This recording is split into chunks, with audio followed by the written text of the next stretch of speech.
Sunday Igboho lè sọ̀rọ̀ Yorùbá nation for now but rather ó lè support Tinubu kó wọlé lẹ́ẹ̀kejì. That's number one. Number two, káwa wá ní àrẹ́kùn ń bẹ̀ lọ́jọ́ ọ̀la ṣé Sunday Igboho á tún lè jáde láti sọ̀rọ̀ Yorùbá nation ní ìran yìí o lábẹ́ Aṣíwájú Bọ́lá Ahmed Tinubu o wọ́n lè break Nàìjíríà ní ìsọ ọ̀la o ẹgbàá bá àwọn wòlíì tó ń sọ pé kíní kan wọ́n ò lè break Nàìjíríà lọ́ndà má yìí break Nàìjíríà ní ìsọ ọ̀la o ẹgbàá bá àwọn wòlíì tó ń sọ pé kíní kan wọ́n ò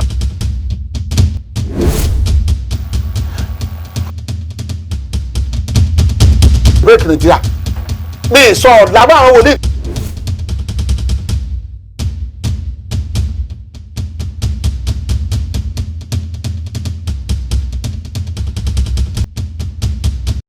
Wálé Ọlágúnjú lórúkọ mi mo sì jẹ́ alábòjútó àgbà fún ìjọ Divine Seed of God Chapel Ministry èyí tó wà ní 1 Alphonse Road lẹ́yìn NEPA ní Ṣáṣá ní ìlú Ìbàdàn, Ọ̀yọ́ State, Nàìjíríà.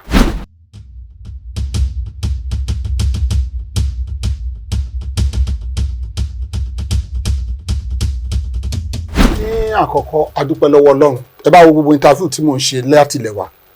máa ń sọ fún ìjọba kan fi Sunday Igboho Akintoye Nnamdi Kanu àti gbogbo àwọn agitators believe tèmi ni pé tí ìlú bá tòrò tí ò sí injustice tí ò sí corruption tí àlàáfíà wà kò ní sí àwọn agitator kan tó máa ní àwọn fẹ́ lọ so mo bá yọ̀ mo bá dúpẹ́ lọ́wọ́ Ọlọ́run fún gbogbo rẹ̀ bẹ́rẹ̀ Sunday Igboho padà nísìnyí ṣé torí àwọn kan pè mí wọ́n ní Sunday Igboho ti join APC nǹkan kan àwọn kan sọ pé ṣé mo rí lórí social media táwọn kan sọ wípé kí ló dé tó fi ń support Tinubu but my reaction to those people ni wípé opinion tèmi nìyí o ṣé Peter Obi ni kó lọ support ni àbí Atiku àbí ṣé Tinubu Hausa ló ṣàgbé ọmọ ìyá Yorùbá tú kalẹ̀ ẹni tó máa support náà ni tó bá jẹ́mi náà ni ẹni tó fi mílẹ̀ ní túbú ni máa support that's just my reaction but Sunday Igboho ṣó lè pariwo Yorùbá nation now kò ṣeé ṣe opinion tèmi nìyí o ìdí rèé Yorùbá they are sophisticated set of people tó bá lóun bẹ́ẹ̀ sí ń pariwo Yorùbá nation nísìnyí ṣáwọn Yorùbá náà ò ní sọ pé ó fẹ́ fojú olóore gúngi ṣé wọ́n ní sọ pé ó fẹ́ bàjọba ẹ̀jẹ̀ so kàn gbàgbé Yorùbá nation for now òun kàn ò lè sọ Sunday Igboho ò lè sọ̀rọ̀ Yorùbá nation for now but rather ó lè support Tinubu kó wọlé lẹ́ẹ̀kejì that's number one. Number two, káwa wá ní àrẹ́kùn ń bẹ̀ lọ́jọ́ ọ̀la ṣé Sunday Igboho á tún lè jáde láti sọ̀rọ̀ Yorùbá nation ẹ̀rọ̀gùn tó wà bẹ̀ then èmi ìbágbà nímọ̀ràn ìmọ̀ràn tèmi ní o torí pé àwọn tó yí Sunday Igboho ká àti Sunday Igboho fúnra ara ẹ̀ mo gbogbo ẹni sọ ṣèbí Sunday Igboho wà Nàìjíríà sí ṣèbí ẹ̀mẹ́ta mo lọ bá ní Kútọ́nù kó fèsì mi kó sọ pé irọ́ ni ṣèbí èmi lọ sọ́dọ̀ ìyá ẹ̀ ní Igboho mo rí alájà báyìí I have the picture so mo ní láti sọ̀rọ̀ kí n bá sọ̀rọ̀ now èmi ò fẹ́ kó join òṣèlú mi ò fẹ́ kó join APC the reason this is the reason Sunday Igboho wọn mọ̀ pé òun ti di formidable leader nílẹ̀ Yorùbá now Sunday Igboho ti di formidable leader nílẹ̀ Yorùbá tó jẹ́ wípé kò gbọ́dọ̀ lọ sí ẹgbẹ́ kan tó bá lóun lọ sẹ́gbẹ́ PDP for example ṣé ọmọ Yorùbá ò sí ní APC ṣé ọmọ Yorùbá ò sí ní accord kó wà ń bẹ̀ kó má ṣe mistake táwọn bàbá wa ṣe tí wọ́n join APC tí wọ́n join PDP tí wọ́n join UPN tó fi wọn Sunday Igboho ti di formidable leader worldwide tí gbogbo ọmọ Yorùbá ń rí pé leader wa rẹ̀ aṣíwájú wa ní ipò yẹ gangan ni and more than important issue ni pé ó ní the differential course Sunday Igboho ní the differential course àwọn tó yí káyọ̀ kó sọ pé ó yá kọ́mẹ̀sì ń mú láti kàwé síwájú sí ó ti ń lọ sí ipò olórí irú ilé táwọn Awólọ́wọ̀ wà ń gbà yẹn tó dáhùn bàbá wọn yẹ wọ́n ti ń lọ ojú tèmi fi wò ó nìyẹn o ojú tèmi fi wò ó nìyẹn mi ìfẹ́ kó jẹ́ òṣèlú kankan but ó lè sọpọ́ọ̀tì ẹni tó bá wù kó dẹ̀ máa rí wípé òun ti ń lọ sí ipò àwọn nílẹ̀ àwọn nílẹ̀ Yorùbá mọ́sìn tó ní àyè tó ní ìgboyà tó lè defend ọmọ Yorùbá òun nìkan náà ni òun yìí náà ni tó bá jẹ́ pé òun náà ni gbogbo ibo ló fẹ́ lọ nílẹ̀ Yorùbá tó ní hèlẹ̀ gbọ́dọ̀ fẹ́ lọ ẹgbẹ́ àgbà àwọn ọmọ tó yí ká tán kan sọ bálabàlà káàkiri ọ̀hún ṣé wọ́n mọ nǹkan kan ní they don't know anything about Nigeria wọn ò dẹ̀ mọ̀ nípa Yorùbá nation kó wá dúró jẹ́ bí leader that's number one. Number two ni wípé kó wá gba authority lọ́dọ̀ ìjọba ẹ wo Asari Kubo yẹ ṣé àgbàjàgbà bíi Sunday Igboho ni ọba náà sì lòun ó gba àṣẹ lọ́dọ̀ ìjọba wọ́n fún ní power ó yá máa defend àwọn tó ń ba kìíní jẹ́ kó wọn náà kó gba àṣẹ lọ́dọ̀ ìjọba àti gómìnà wa kó máa defend àwọn èèyàn wa I think that's the best. Ọlọ́run ló gbé débi tó dé kò sí nǹkan tó anybody lè ṣe bọ̀dẹ́ gbàgbé àwọn gálagàlà tó yí ká tán kàn sọ bùlàbùlà káàkiri tó ọmọ kankan kò sí nǹkan kan bẹ̀ ó yẹ kí Sunday Igboho bẹ̀ sí yíra àtàwọn tó yí ká wípé ọmọ Yorùbá kan tá a ní rèé o tí ó jẹ́ tó lè defend wa o báwọn bàbá Awólọ́wọ̀ o ẹ jẹ́ ká gbárùkù tí o ká gáìdì ẹ o bó ṣe máa lọ sókè o bó ṣe máa lọ sókè o kó má jọ òun lóṣèlú kankan but ó lè support ẹni tó bá wù gbogbo àwọn tó sọ pé ó support Tinubu yẹ ibi tó yẹ wọn mọ́ ni tani ìbá support ẹ náà tó máa support náà that's just my own advice. mo wá sọ wípé wọ́n ní kábíyèsí Ọọ̀ni fẹ́ fi joyè ṣó nídìí ẹni yeah I'm saying it out ṣó nídìí ẹni kò nídìí ẹ akọni kìíní kan Yorùbá là ṣó nídìí ẹni ẹni ìdí ààfin Ọọ̀ni ó ní ládé adé bàbá ni wọ́n gbà which means ọmọọba ni ó dàdé bàbá ọ̀nà gbà ẹ bá dé orúkọ Adéyẹmọ ọmọọba ló ń jẹ́ Adéyẹmọ nílẹ̀ Yorùbá kí ló dé táwọn bàbá wa ò ṣe múra kan papọ̀ Asari Kubo ó lọ́mọọba lòun ó lọ́mọ pàdé bàbá ọba ní lẹ́nìí kí ló dé táwọn fi ṣe His Royal Highness Sunday Adéyẹmọ ládé of Igboho land kí ló náà gbé sípò bàbá ẹ̀ kó náà jọba ládé of Igboho land àbí ọmọ tó jẹ́ pé ọmọọba ni tó ní ọmọọba lòun òun ló sọ tábàdẹ̀ orúkọ ẹ̀ Adéyẹmọ ní èrò ní gbèsè ni mo ní ara tàìtù kan tí ò ní kùrùmọ̀ ó lọ́mọọba lòun ṣé wọ́n fẹ́ gbé adé kúrò lórí ọmọọba ẹ̀ wá fẹ́ gbé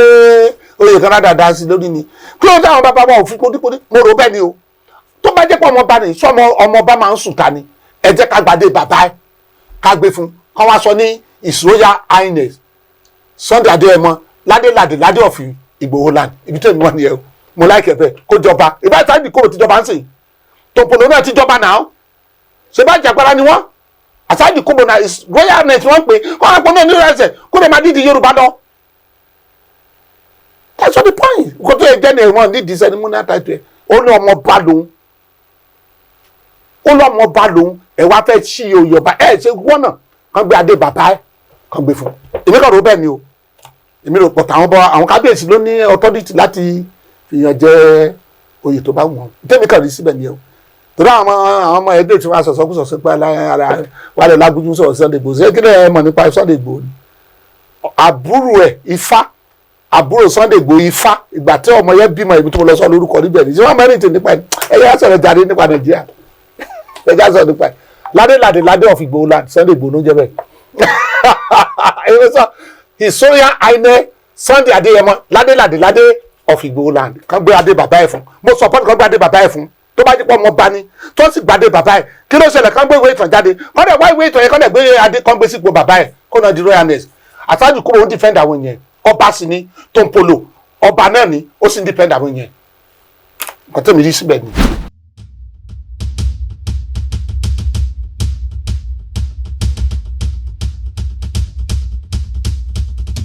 Sunday Igboho gbọ́dọ̀ sọ̀rọ̀ Yorùbá nation as at now Yorùbá tún gbógun tì wọn á ló fẹ́ fọ́ ìjọba man mo ní oore ọ̀fẹ́ ní ìgbà Sunday Igboho mo sọ nígbà tó wá sí òkú ìyá ẹ̀ ẹni kí wọ́n bí nígbà tó wà níwájú àwọn kábíyèsí lọ́balọ́ba ní ààfin ẹni kí wọ́n sọ ń pa ẹ̀ ṣé mo kàn tí mò ń sọ yìí náà ni wọ́n sọ pé wọ́n láwọn ò fẹ́ kí wọ́n ba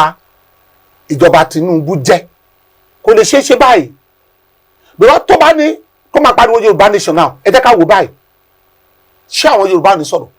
pẹ̀lú ó lè ṣe gbogbo nǹkan nísìnyí kí a fún ní support yẹ aṣáájú kó research on Nigeria what Nigeria needed now is total destruction ẹ jẹ́ kí n sọ tọkàn fún yín wọn ò lè break Nigeria tó wáyé ẹ̀kọ́ tó ń bí àwọn agitator yẹn nú nìyẹn mo tún come out boldly ṣebí 2021 mo ti ń sọ fún ẹ lè break Nigeria àwọn náà ti rí sí ẹni gbogbo picture àwọn alágbára Nàìjíríà mo ti bá wọn sọ̀rọ̀ mo ti travel mo ti lọ kò lè ṣeé ṣe mọ́ ní ìran yìí o lábẹ́ Aṣíwájú Bọ́lá Ahmed Tinubu o wọn lè break Nàìjíríà ní ìsọ ọ̀la o ẹgbàá bá àwọn wòlíì tó ń sọ pé kíní kan wọn ò lè break Nàìjíríà lọ́ndà má yìí top government official lọ́ndà Tinubu ó sọ fún mi pé wọn ò lè break Nàìjíríà pé Tinubu kan ò fẹ́ gbọ́ báwo ló ṣe wá fẹ́ polongo ẹ̀ tó bá tún jáde nísìsiyìí tó fẹ́ polongo ẹ̀ ṣé kò ṣe wu ni táwùsá bá wá débẹ̀ lọ́ọ̀la ni o tó wá gbé jáde ojú wo làwùsá máa fi wò sí wọn ní fẹ́ track Sunday Igboho láti pa ewu ni but now kí ló dé tí Nàìjíríà ò ṣe tí ò fi lè pín mọ́ máa sọ fún yín lẹ́nu there are many things táwọn èèyàn ò mọ̀ táwọn ọmọ wa tó ń pariwo ò mọ̀ a lè dá Lord-Lugard ó pín sọ́nà mẹ́ta a lè dá Lord-Lugard lẹ́bi a lè dá àwọn èèyàn wa tó wà níbí lẹ́bi Hausa ò jẹ̀bi o nínú wàhálà tó wà nílẹ̀ yìí o bàbá àtẹ̀mí ó jagun Hitler 63 NA ní is an army officer wọ́n fún wa ní ìmọ̀ ìgbà tí wọ́n jagun barak la wà màdà sọ mistake tí àwọn leader wa including bàbá wọn náà dá tó ń ṣe tó fi wá kó ìyà jẹ wá lé ní táwọn èèyàn ò lè sọ táwa rí táwa àmọ̀ta tó sì jẹ́ is a reality ìgbà tí wọ́n fẹ́ ṣe amalgamation àwọn Hausa yìí ò gbà o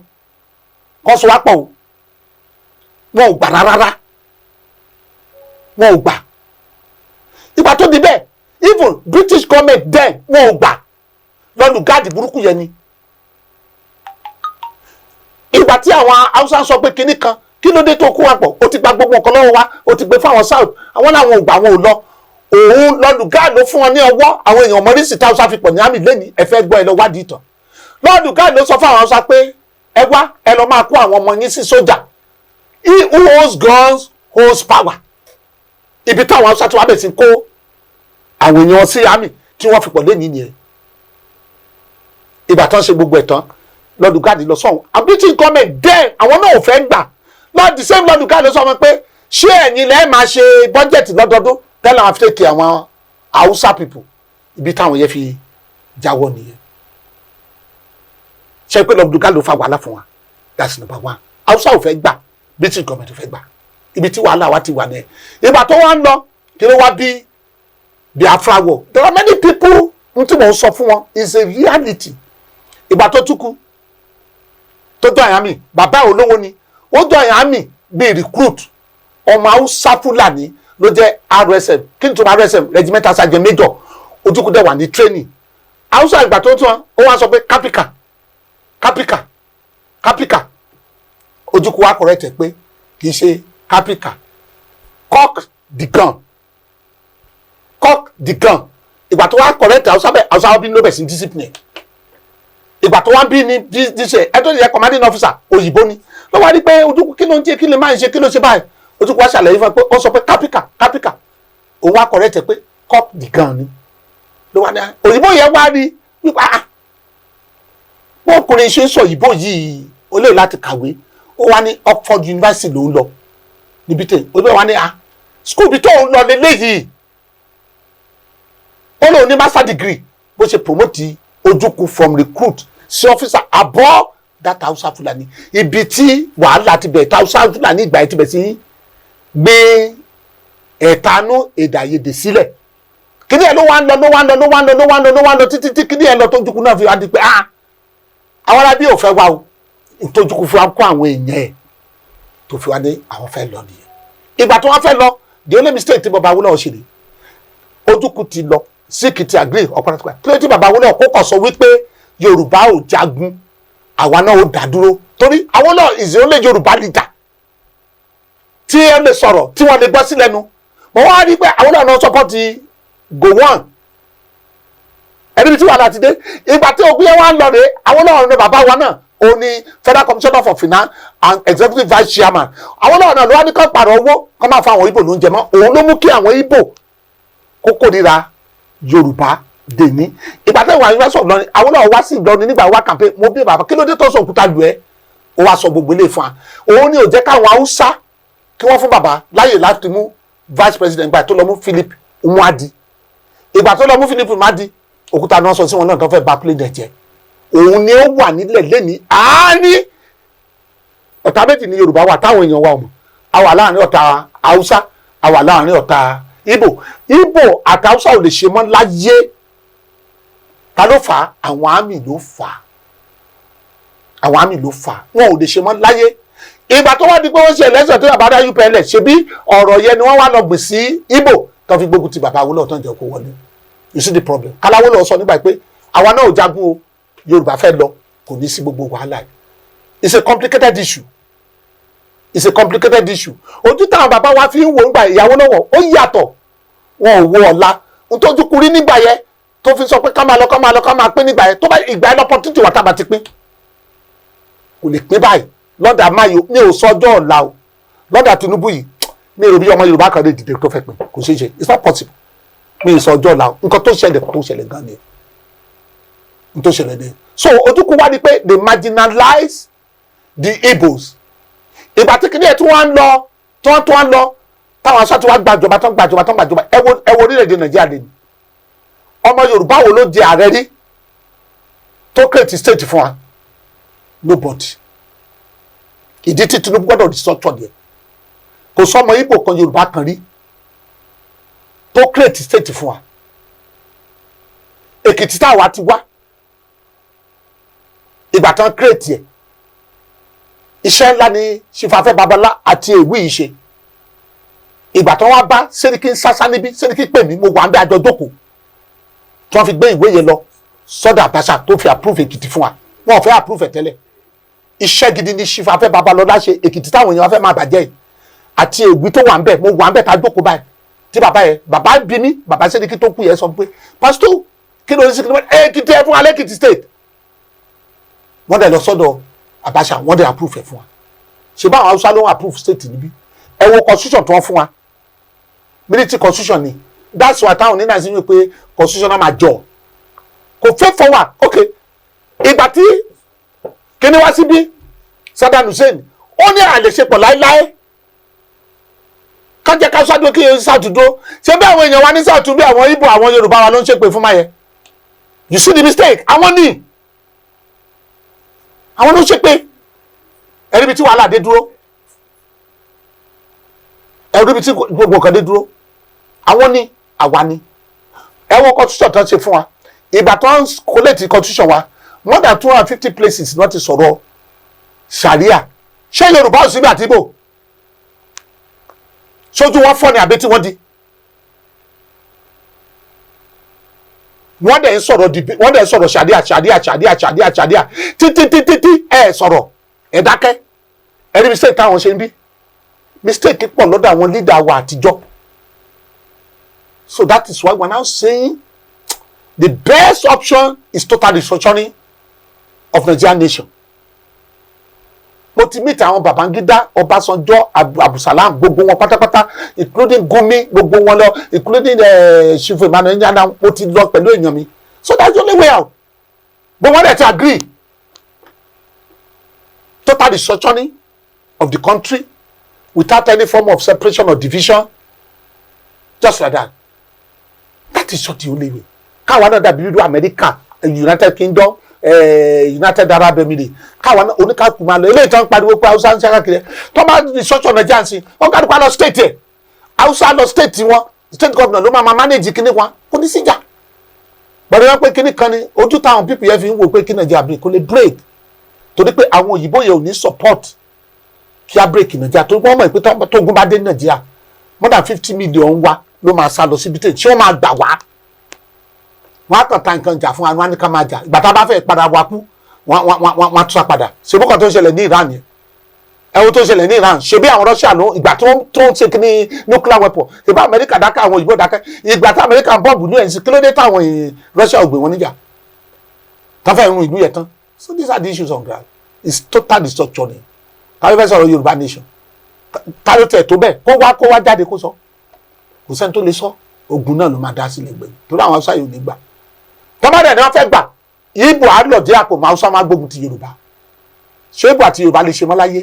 kò lè ṣeé ṣe kò lè ṣeé ṣe láíláí.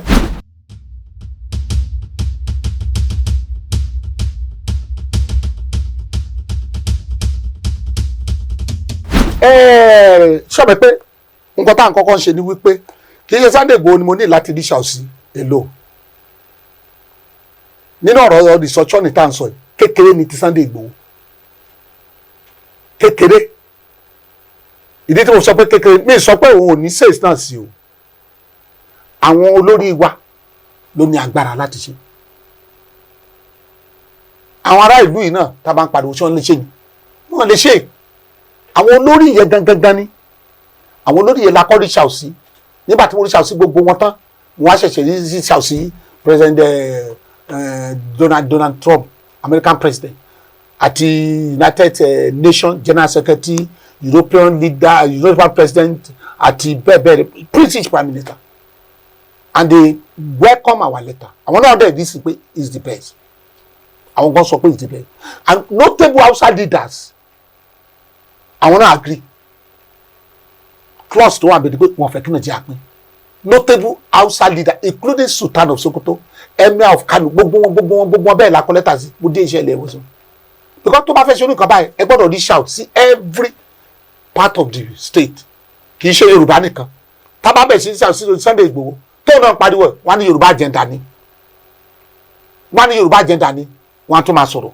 ló jẹ́ ká kọ́kọ́ reach out sáwọn Hausa àti Igbo àti gbogbo the 36 state governor 36 state speakers láyé ṣàwùsí pẹ̀lú lẹ́tà wa àdẹ̀wà gbé sínú pépà ìgbà táwa di wípé yes àwọn èèyàn wọ̀nyí wọ́n bá àìdíà yìí tẹ́bárí Ọbásanjọ́ lẹ́jọ́ mẹ́ta ó lóun pray fún new nation kó tó lọ Babangida ti jáde onítọ́ta di ṣọ̀ṣọ̀ ni Absalom sọ bẹ́ẹ̀ Ọbásanjọ́ sọ bẹ́ẹ̀ kì í ṣe òun nìkan Akínwùmí tó jẹ́ kíná ti pè tó jẹ́ tó ẹ̀dì kìíní báǹkì yẹn African Development òun gan ti sọ òun náà agree wípé United States of Nigeria òun ló dájú so àti jáde nǹkan tá à ń kọ lẹ́tà sí everybody kì í dẹ̀ ṣe pé àkàndéédé kọ́ ni òun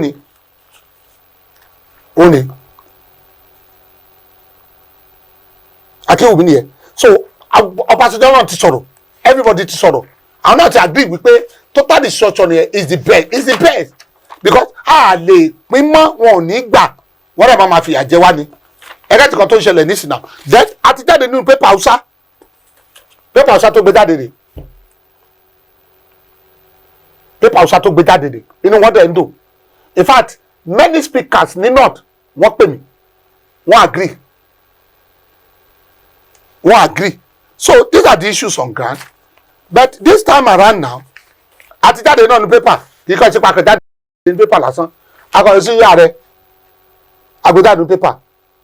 kì í kọ́ ṣe pé bóyá ọ̀rọ̀ orílẹ̀-èdè ó kúrò ní nǹkan tí ẹnìkan kan máa dédé tá máa kàn káwọn ọmọ Yorùbá jọ tá máa sọ nìkan no wọ́n á rí bí Yorùbá agenda tá àdàfẹ́ kan rí but now làwa ṣètì wá lè sọ̀rọ̀ lórí àwọn ọmọ Yorùbá ara wa ibi tá à ń lọ ibi tá a bá ṣe dé support tá a fẹ́ lọ́dọ̀ wọn a ṣètì wá lè sọ ni because gbogbo láti 2023 tá a ti ń sọ̀rọ̀ Igbo Hausa ìgbà tá a parí yẹn tá a di pé yes àwọn yẹn support wa nínú executive wa tí máa sọ fún àbúrò former leader tó jẹ́ of state ó wà lára wa kábàáyé ti sọ̀rọ̀ àwọn doctor tó wà ní yunifásitì wọn irú Amadu Bello irú polytechnic Kaduna wọ́n wà níbẹ̀ táwọn náà báyà dé àyè ìyẹn group yìí kábàáyé ti wà sọ pé notable senior advocate nílẹ̀ Yorùbá àwọn adviser wa because we reach out to them ọ̀rọ̀ Nàìjíríà ni tábàṣẹ́ lọ́rọ̀ Yorùbá nìkan tá à ń polongo ẹ̀ níbí àwọn yòókù nígbà orúkọ tí mo sọ fún ẹ tá a bá fẹ́ bírèkì Nàìjíríà gbogbo ẹ̀yà yẹn ló gbọ́dọ̀ jókòó tá a bá jókòó wọn nígbà oníṣẹ́ ibi tá a bá dé ni so a ṣẹ̀ṣẹ̀ fẹ́ sọ̀rọ̀ nípa Yorùbá a ṣẹ̀ṣẹ̀ fẹ́ rí ṣàwùsá àwọn ọmọ Yorùbá worldwide wọ́n support wa ni so ṣùgbọ́n tá a bá lọ ní tàfíì ẹ̀ máa sọ̀rọ̀ débẹ̀ ṣẹ́rẹ́ jẹ́ kí n sọ kinní kan fún yín Yorùbá ń jìyà nígbà táwọn ọmọ yìí Sunday Igboho sọ̀rọ̀ sí mi lọ́jọ́ mo ní ẹ̀mọ́ nǹkan tẹ́ ń ṣe kọ́lọ́run dáríjì wọ́n ní bàbá kan bàbá Èkìtì mo ní àìmọ́ tó ń ṣe ìfilẹ̀ Yorùbá ni mí Èkìtì ni mí mo sì mọ̀ pé Yorùbá ń jìjà èmi ò sì sí nínú àwọn tó máa sọ wípé kí n fi dúdú pè pupa ẹ yẹ kí kọ́kọ́ gbé báyìí ẹ wo Kwara state ń bẹ yẹn ẹ wo Kogi state kí wọ́n lè mọ̀ pé mo mọ ohun tí mò ń sọ tí ẹ bá wọlé ní Kwara state tẹ bá wọlé sómù àná tẹ bá kúrò lómù àná báyìí tẹ ń lọ sí Ọ̀tún Èkìtì kò tó ìrìn ìṣẹ́jú márùn ṣebí Yorùbá ni wọ́n kí ni wọ́n wá ní Hausa kí ni òmù àrán wá ní northern part of Nigeria ẹ wo Kogi state tẹ níbẹ̀ yẹn oríṣi èdè méje ni wọ́n ní ìwọ ni Ìsànlú Ìkú Ìsànlú Màkùtù Ìsànlú Ìsìn ìwọ ni Òkòrò ìwọ ni Ìyágbẹ̀dẹ Yorùbá ni wọ́n ìwọ ni Kàbà. I live there and I school there Kiri high school Àkùtùpá ni mo lọ ọ̀nà Ìyágbẹ̀dẹ tí máa lọ St. Augustine mo fẹ́ kọ́ lọ tẹ́lẹ̀ nígbà tó ní tọ́gì wà bí mo sá kúrò mi. They are Yorùbá èdè Yorùbá ni wọ́n sọ ṣe bí àwọn Hausa military boy ló kàn mú lára àwọn Yorùbá wọ́n fà wọn kúrò lọ́dọ̀ wa wọ́n kó wọn sọ́dọ̀ wọn ẹmọ logic tó ń ṣe wọ́n wá kó àwọn ọmọ Kàbà àwọn ọmọ bẹ̀yẹ wọ́n kó wọn lọ sí àwọn ọdún Bello University wọn ò jẹ́ kó wá síbí kó má bàa ní culture wa ká má bàa ṣí wọn lójú. That is why in Kogi and Kwara Muslim ṣáá ló máa ń jẹ governor wọn till date tí wọ́n bá wá jàjàjàjà tó ń kàn tiẹ̀ mú ọmọ okun kan tó fi ṣe deputy governor ṣó lẹ́nu ó kẹjẹ fún ní typical example kọ́ lè bẹ̀ pé mo mọ nǹkan tí mo sọ ìgbà tí Abubakar tó jẹ governor nígbà yẹ ṣèbí Fálékè ọmọ okun ni wọ́n fi ṣe deputy wọ́n ti wọlé wọ́n ti election náà ẹni bá ṣe wúrúwúrú tán lọ gbé Yàyà Bello wá ṣèbí bọ́ọ̀yẹ ló yẹ kán fi ṣe kankan fún ní deputy nítorí pé wọ́n ti sọ òṣè wípé àwọn Yorùbá yìí ó ti dára wọn àwọn ọmọ okùn kì í ṣe part of northern Nigeria part of Yorùbá ni wọ́n Yorùbá láì ní okùn bọ̀dà èdè tí mò ń sọ èdè wa ni wọ́n ń sọ níbẹ̀ kí ló wá bẹ̀ bẹ́ẹ̀ náà ní Kwara state ẹ̀wọ̀n kan tó ń ṣẹlẹ̀ níbẹ̀ ṣé ìyà òjẹ́ wọn mo lè fi gbogbo ẹnu sọ́lé ní wípé àwọn ọmọ Yorùbá tó wà ní Kwara state tí wọ́n wà ní Kogi state ẹrú ni wọ́n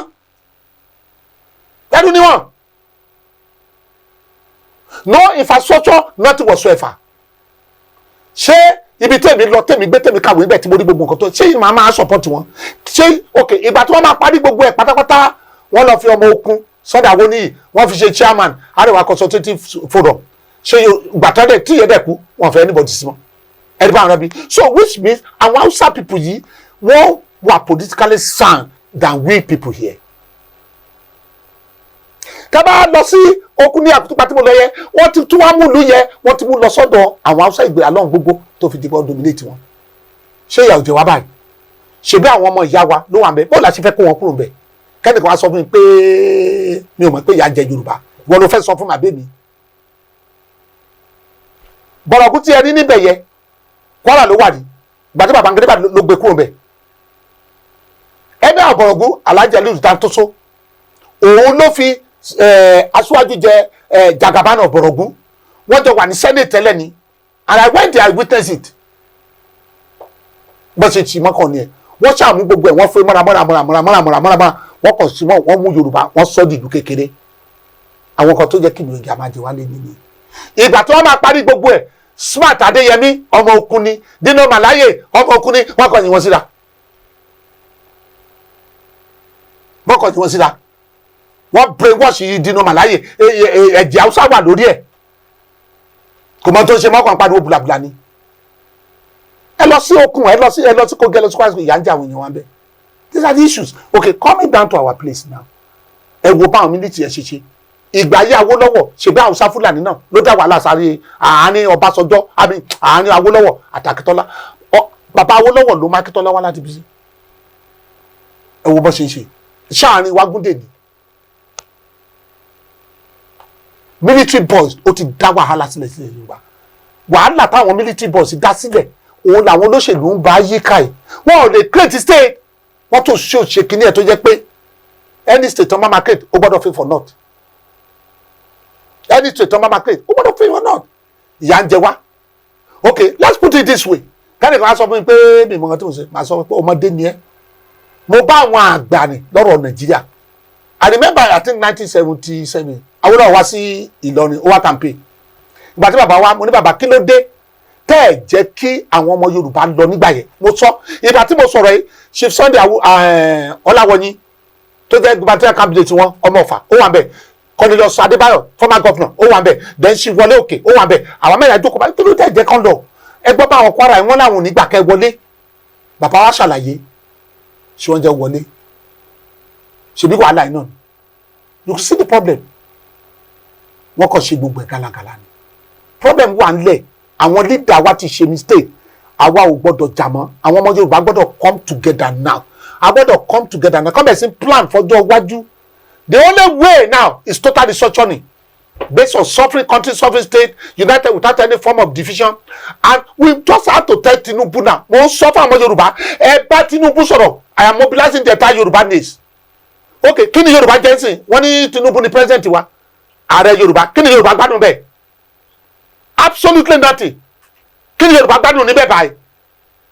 ṣé àwọn sọ ìjẹ́ kí ó gbádùn gọ́ọ̀mẹ̀ntì ṣé wọ́n jẹ́ ó gbádùn ẹ̀ and I want Tinubu in 2023 pé ẹ wá dímọ̀ tó ń gbé mọ́ra ẹ máa ń darí tiẹ̀ ó máa gbógun tì mí mo sọ yẹ kí náà ti ń porúkọ ẹ eléyìí kí náà ti ń porúkọ ẹ nísìnyí this is a prophecy El-Rufai dímọ̀ tó ń gbé mọ́ra máa gbógun tì mí ṣé wọ́n náà lò lónìí láti gbógun tì wọ́n Àtíkù àti Ọbásanjọ́ báyìí ni wọ́n ìgbà tí Ọbásanjọ́ wà ní Màdúgùrí tó ti mọ́lé Àtíkù àti Fásáwẹ̀ wọn kúrò lọ́yìn bàbá yẹn Àtíkù has been so loyal to Ọbásanjọ́ náà ṣé báwọn èèyàn wọn náà ló kó sáàrin Ọbásanjọ́ àti Àtíkù tó jẹ́ kí táwọn méjèèjì ń gbógun tira wọn tí wọn jẹ́ kó bá tó ìjọba ṣe títí tí bàbá fi lọ́dún mẹ́jọ tó ṣe bùlàbùlà tó kúrò bẹ̀ ṣé ìrọ̀ ọ̀dọ̀ kan ló ń ṣẹlẹ̀ kàyú ni májí ṣebí El-Rufai náà ló sọ lọ́jọ́ ẹ̀ alẹ́ ó ní nínú kóńkú àbí kí ìkọ̀kú náà àwọn méjèèjì ó ní kí inú kẹ́nìkan kú náà àwọn méjèèjì òun máa make sure pé òun bàjọba jẹ́ ṣé kì í bàjẹ́ báyìí ṣebí èmi ni lóde lọ́sẹ̀ ó ní not even your president can arrest me El-Rufai ló sọ bẹ́ẹ̀ ìgbà tí wọ́n fẹ́ ìgbà tí wọ́n ti Buhari fẹ́ kúrò ń bẹ̀ mò ń sọ káwọn ọmọ Yorùbá lè district kọ́mọ tó ń ṣe ni o the time to come together is now and support this man to restructure Nigeria ìgbà tó fẹ́ débẹ̀ ṣebí former Senate president ni wọ́n fẹ́ gbéjọba fún kó tó ti pé Tinubu jáde tó ń sọ pé ó ṣèkínní olùlẹ̀ ó ṣèkejì olùlẹ̀ ó ṣèkẹta olùlẹ̀ pé èmi lèmi wá bá ẹ̀ pé máa nìṣó máa wọlé ó ló sunkún nínú tẹlifíṣàn ṣé ló pamọ́ ni ó lóun dẹ̀ fún ní kọ́ńtíṣàn pé ṣó o máa tọ́jú Yorùbá tó bá débẹ̀ ṣó tọ́jú Yorùbá ó mú gbogbo bọ́dà wa ó lọ́kẹ̀ ó ṣí bọ́dà tiwọn sílẹ̀ kí ni rísì tí Tinubu fi ṣí bọ́dà wa sílẹ̀ now I am challenging the president. Are we slave? Ṣé Yorùbá jẹ́ slave ni? Tí àwọn èèyàn bá lè sọ fún Tinubu pé ebi ń pa ọmọ Yorùbá ebi ń pa wá èmi sọ.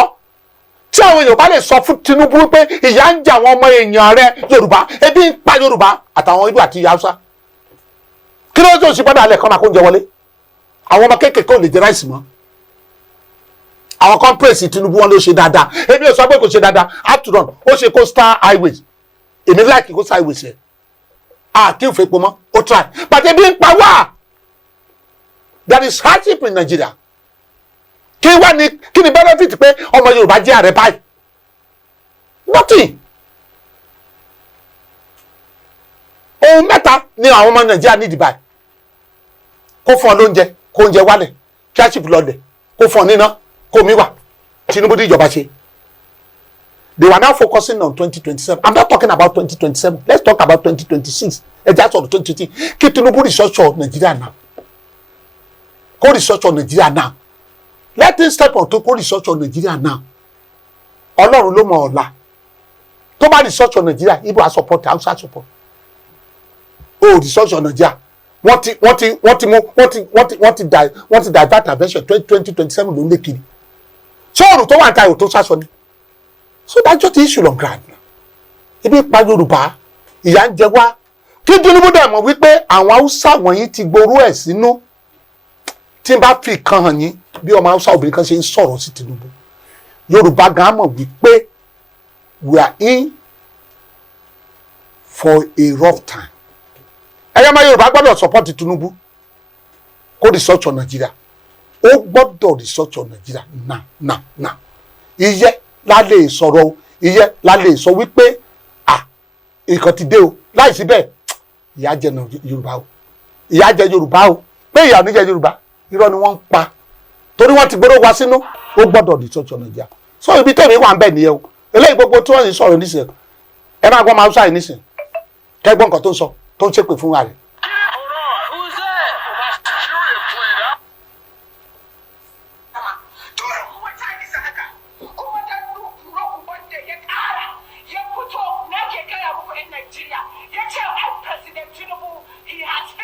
Chegou. Aṣọ nìyẹn obìnrin. Ẹgbẹ́ tó sọ pé dáńdùn rúgba. Ṣé bó ṣe sọ̀rọ̀?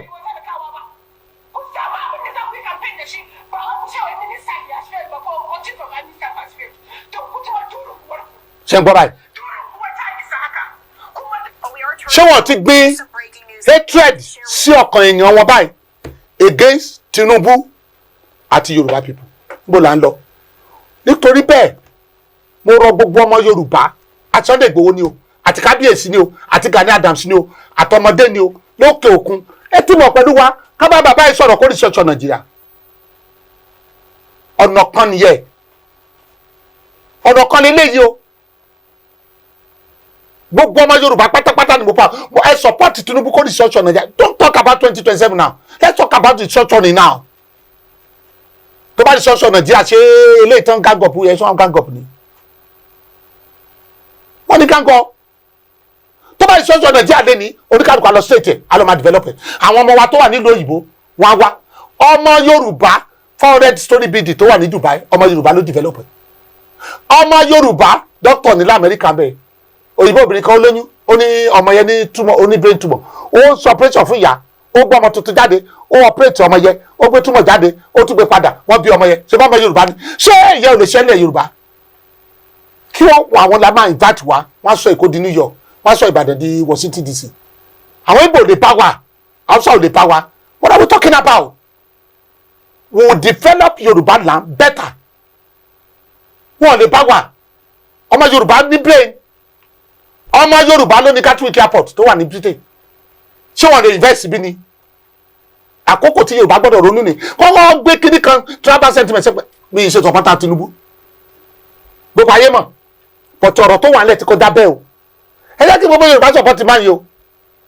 kó wọ́n bá sọ̀rọ̀ bàbá kọ́ máa research Nàìjíríà tẹ́lẹ̀ kan bá jókòó sí pé wọ́n máa break Nàìjíríà ẹ sọ pé á pẹ́ ṣe adé kan ìjà ni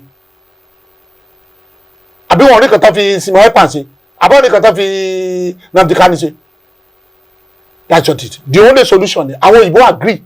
pé the only solution ni le so that's just the point total research on so ibi táwọn lọ nísìnyí wípé afẹ́ni ṣàṣọ àwọn youths Obi Cubana wà bẹ̀ Cubana chief priest then Ọ̀kọ́lọ́mọ Ṣèyí Tinubu then this man Arewa youth president they can team up and meet the president let them research on Nigeria so that Nigeria will become a better place to live. We are suffering àwọn Hausa náà tó ń pariwo ń bẹ̀ yẹn hardship wà ń bẹ̀ Igbo náà tó ń pariwo hardship wà ń bẹ̀ but the point is this wọ́n ti bà gọ́ọ̀mẹ̀ntì yẹn jẹ́ àwọn Buhari regime ti bà gọ́ọ̀mẹ̀ntì yẹn jẹ́ fún máa yìí kó tó lọ. That's why things are not okay in Nigeria. Àánú Tinubu ń ṣe mí. Àánú ẹ̀ ń ṣe mí ní gbogbo ìgbà. So that's just it. Àánú ẹ̀ ń ṣe mí. Kọ́lọ́run ràn lọ́wọ́. Ètè wọn ẹ̀rí tó ń sọ pé ó ṣubú ní kìnyìnkó ìdíjọ́ tí wọ́n dẹ́n tán ló ti kú. Ṣé àti mọ̀ pé ètè ọ̀tá ni pé kí Tinubu kú? Kán gbé Boko Haram commander síbẹ̀. Kán gbé síbẹ̀. Ṣé wọ́n ṣe nìyẹn? Yorùbá wo ló jẹ ààrẹ tó ń jẹ́ ṣe Jonathan àwọn àbẹ̀sẹ̀ ọjọ́ gbádùn ẹ̀ ẹ dìde o ẹ̀yin ọmọ Yorùbá support bàbá yìí o ẹ̀yin ọmọ Yorùbá tó wà lábúrò ká ẹ̀ support ẹ o tó mi yí sọ nìyẹn.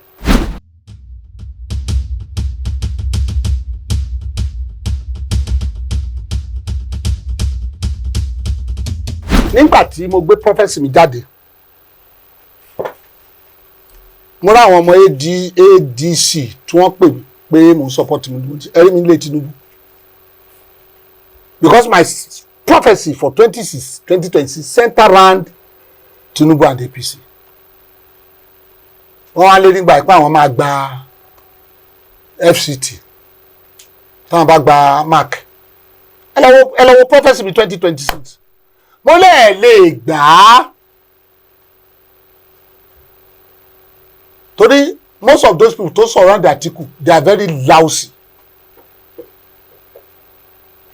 Peter Obi ní táwọn bá ti gbàjọba coastal highways tí Tinubu ná trillions àwọn astop ṣé inú àwọn èèyàn tí wọ́n ń gbádùn bẹ́ẹ̀ máa dùn sí wọn.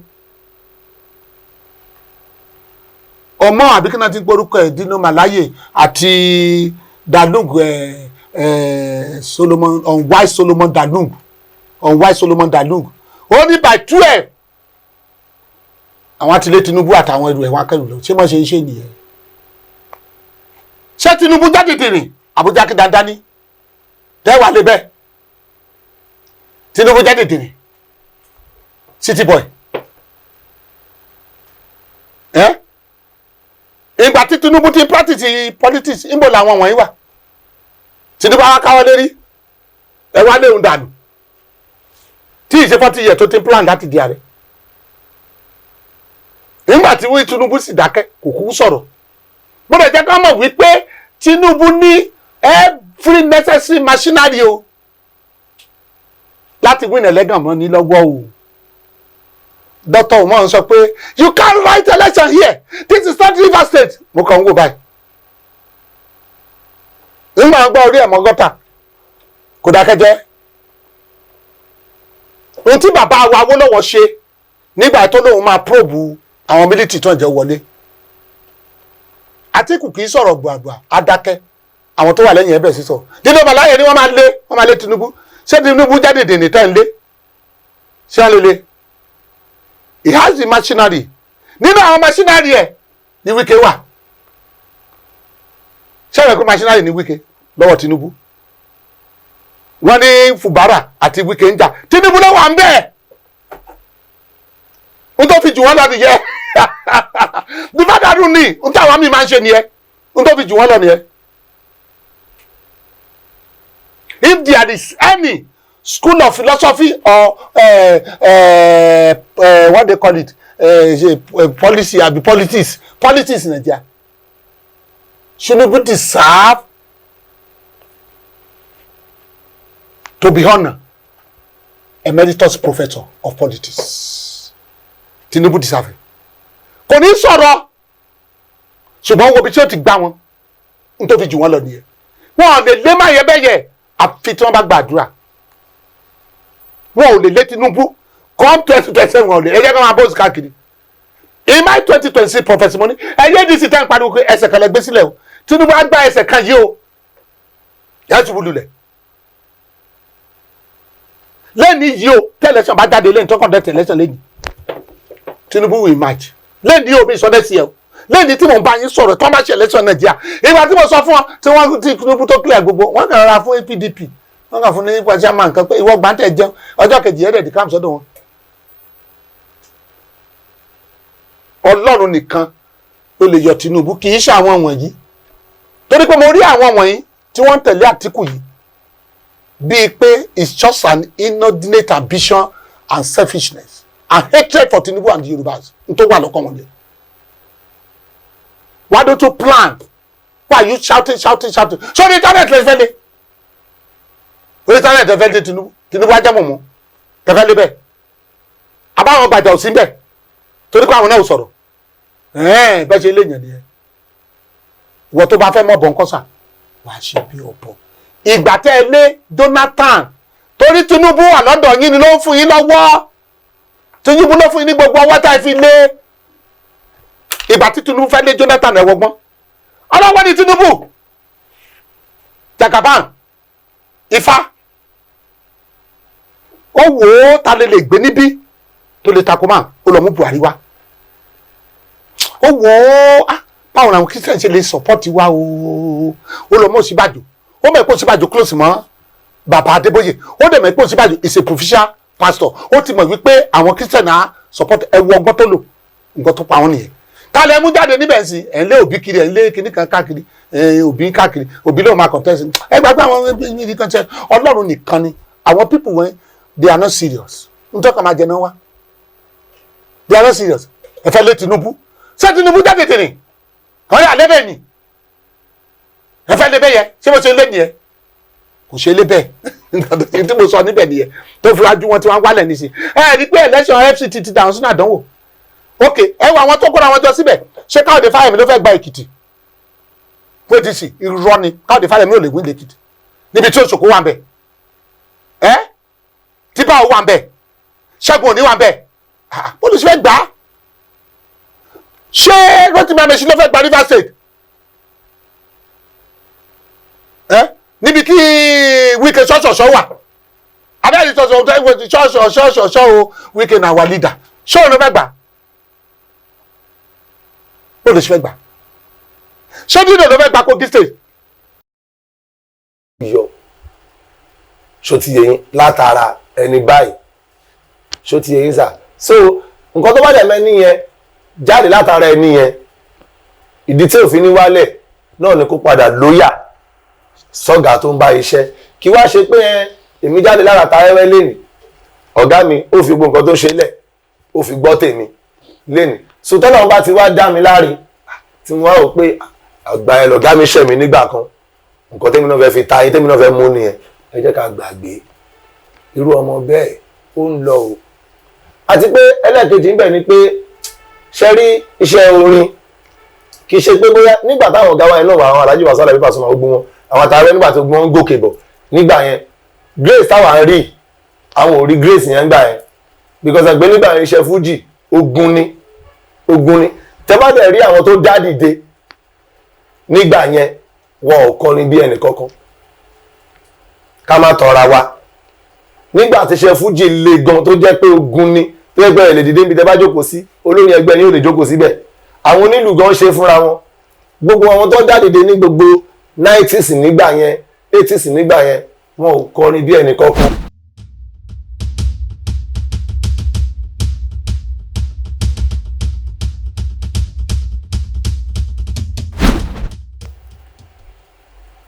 Tọ́pẹ́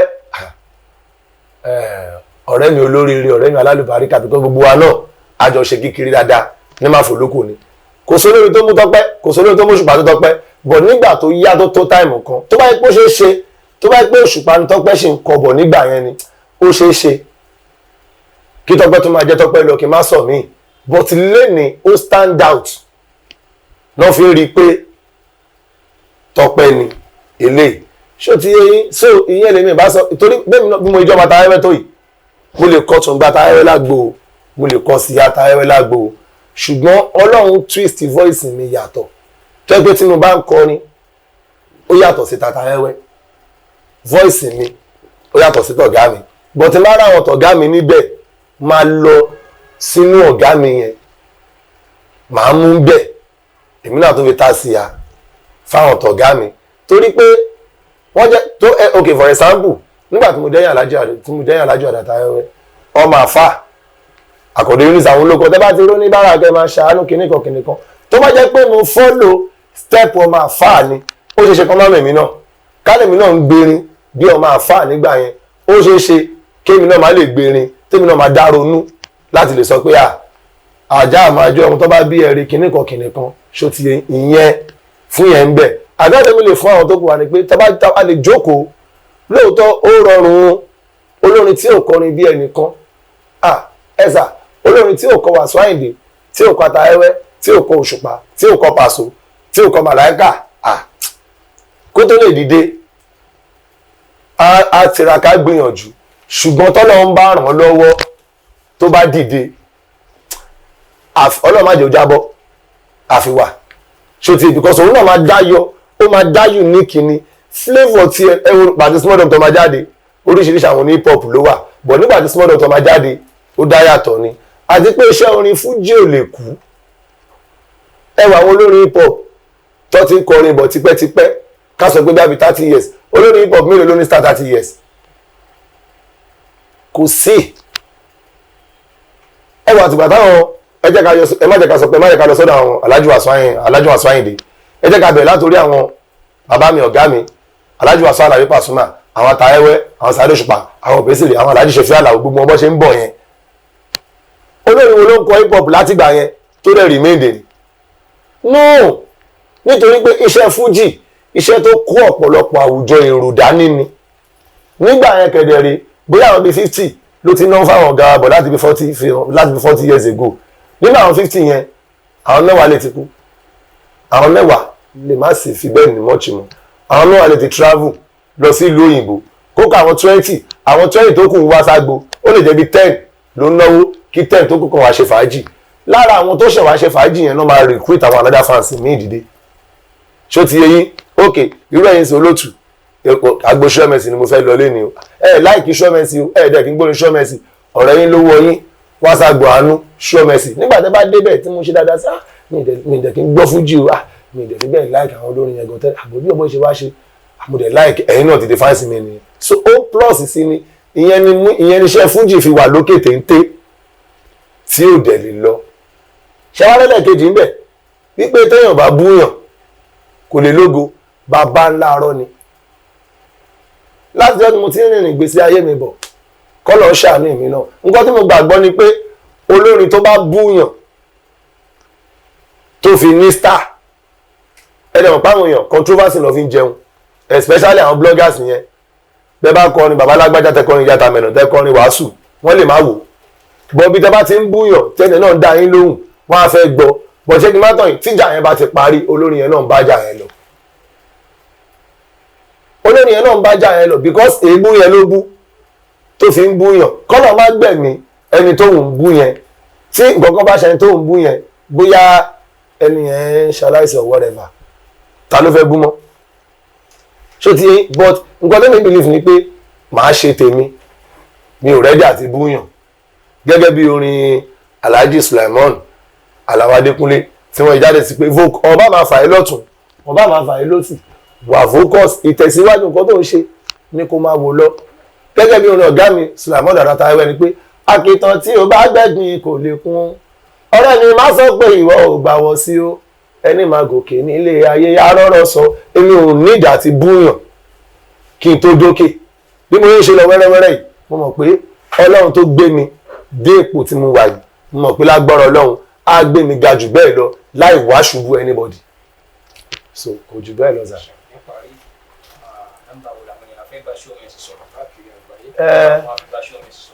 Number 1 ni pé aláwọ̀kọ́ ni pé record mi ti jáde one day. ẹ̀yin tèmi, ẹ̀yin ti ṣọ́mẹ̀sì, ẹ̀yin tàánú àgbèlà, mo ní ṣé mi lànú àgbèlà ó tí ẹ̀ ti mọ̀ tí pẹ́, èmi lànú àgbèlà ó tí ẹ̀ ti mọ̀ tí pẹ́, àmọ́ lọ́wọ́ yìí ó ti di ṣọ́mẹ̀sì, ọmọ tó ń sọ ògo tuntun lágbo fújì, Ọlọ́run ló tàn ọ́ mi àánú, ògo mi tó tàn yín lọ́la Ọlọ́run kò ní kó. so album mi ó ti wà ní gbogbo platforms káàkiri. tẹ́ bá ti type Angel Promotion sẹ̀yẹn type o ṣọ́mẹ̀sì, so wá gbé one day jáde fún yín. so nọ́mbà mi ni 08068139676 08068139676. album mi ó ti wà ní gbogbo platforms káàkiri. tẹ́ bá ti type Angel Promotion sẹ̀yẹn type o ṣọ́mẹ̀sì, so wá gbé one day jáde fún yín. so nọ́mbà mi ni 08068139676 08068139676. album mi ó ti wà ní gbogbo platforms káàkiri. tẹ́ bá ti type Angel Promotion sẹ̀yẹn type o ṣọ́mẹ̀sì, so wá gbé one day jáde fún yín. so nọ́mbà mi ni 080681396.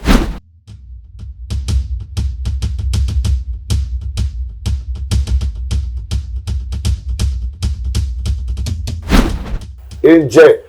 sẹ̀yẹn type o ṣọ́mẹ̀sì, so wá gbé one day jáde fún yín. So nọ́mbà mi ni 080681396.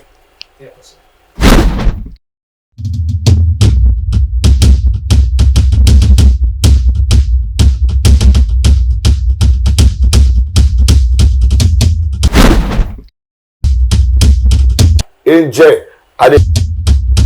sẹ̀yẹn táìpù Sure Mercy so wá gbé one day jáde fún yín. So nọ́mbà mi ni 080681396.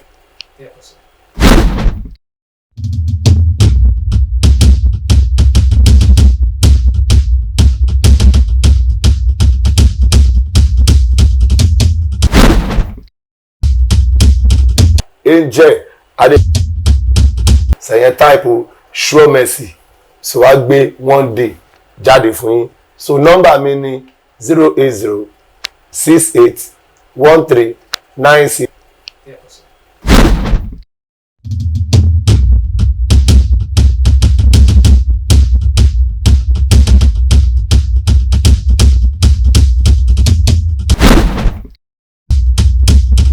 Angel Adé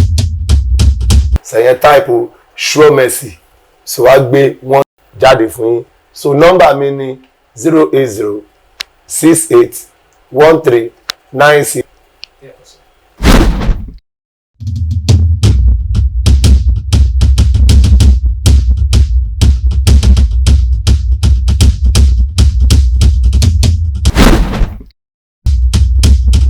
Angel Adé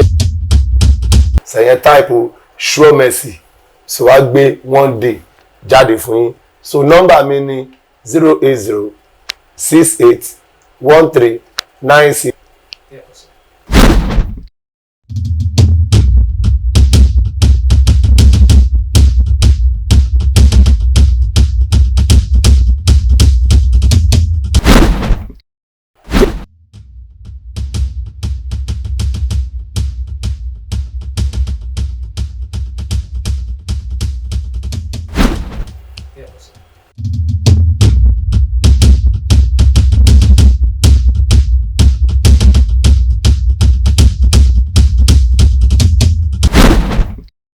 Angel Adé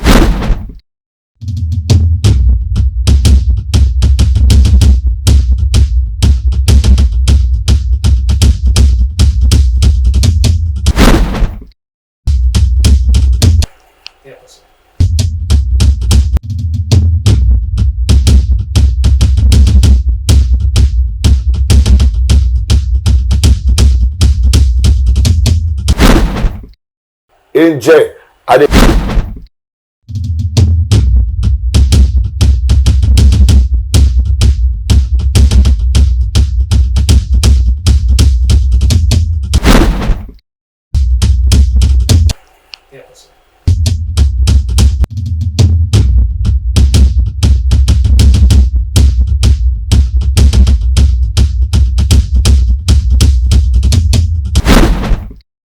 Angel Adé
Yeah,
wọ́n ti change orúkọ sí Northern Christian of Nigeria, wọ́n ti kúrò ní CAN, wọ́n ti pín sí méjì nìyẹn. Ìrere tí wọ́n preach láti Kwara Kogi lọ sí north ó yàtọ̀ sílé tí wọ́n ń ṣe bùlàbùlà níbí o. I lead there. Wọn kì í sọ̀rọ̀ breakthrough níbẹ̀ yẹn, undiluted message of God wọ́n ń ṣe níbẹ̀ yẹn. Ọ̀rọ̀ Ọlọ́run gbòógì láti jèrè ọkàn ni. Ẹ wo bí wọ́n ṣe ń ṣe ìrere lọ́dọ̀ wọn bí. Òrìṣàjáfọ̀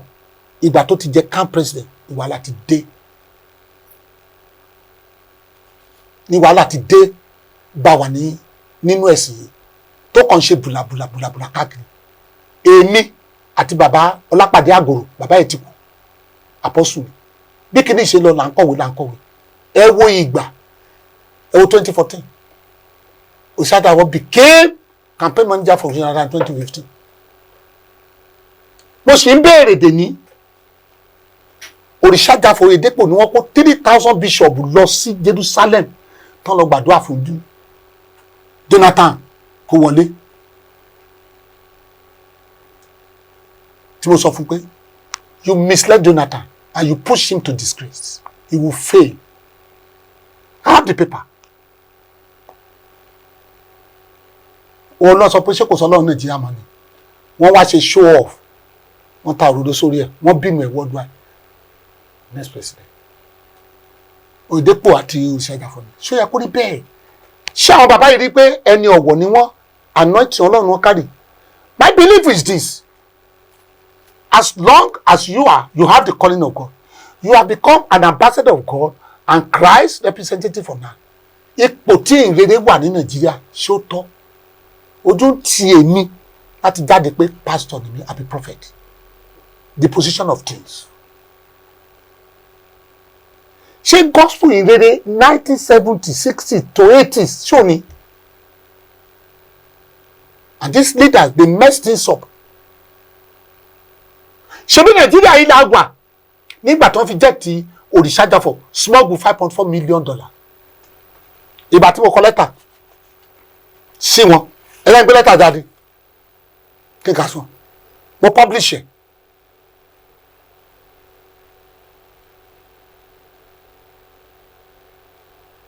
Ìgbà tí mo kọ lẹ́tà yìí sí, àwọn kan bá wọn ní mo gbógun ti Òrìṣàjáfọ̀. But it is very simple. Kí ni ó bá dùn? Òrìṣàjáfọ̀ jẹ́ CAN chairman, ó jẹ́ PFM chairman, ó jẹ́ Christian Welfare Board chairman today. So conscious of title. Why don't you drop all these things? Why don't you drop all this? Why are you so title conscious? Mo bá kọ̀wé sí. Ìwé àwọn èèyàn lọ máa kà, mo fẹ́ káwọn èèyàn lọ máa kà. Àwọn ọmọ ẹgbẹ́ wọn ṣe lọ́yà ni mo ní lọ́yà in Christ. Tó bá jẹ́ pé ẹlẹ́sìn mìíràn, àwọn Muslim, imam kan náà fi jẹ́tẹ̀, náà fi smuggle owó jáde. What will you say? Kí ló tó ẹsibíìtì ìwé jẹ́ẹ̀tì ẹ tó rà? Ṣé gospel ló fẹ́ fi pàgọ́ gate ní àbó ló fẹ́ fi ṣe business? Nàìjíríà lágbà tí kan lára àwọn lẹ́yìn ẹ sọ pé ó yẹ dẹ́ supporter Jonathan ní Òrìṣàjáfọ̀. Mo ṣe yẹ kó wà partisan. Ṣé yẹ kó wà partisan? Ṣé wọ́n bá ṣe pariwo nígbà yẹn ni ìtì Jonathan ọ̀dọ̀tì? Èmi wà ní Nàìjíríà nígbà tí wọ́n lọ sí ìkan nínú Redeem tí wọ́n lọ bẹ̀ sí blackmail APC tẹ́bi tún takò wọ́n pé if adventure Ọlọ́run bá gbé ògo fọ́lọ̀ tí APC gbàjọba lọ́la wọ́n láyé kó pé tó ṣe èdè tó wọ́n fi lẹ́nu nìyẹn. Wọ́n ní Muslim party ní APC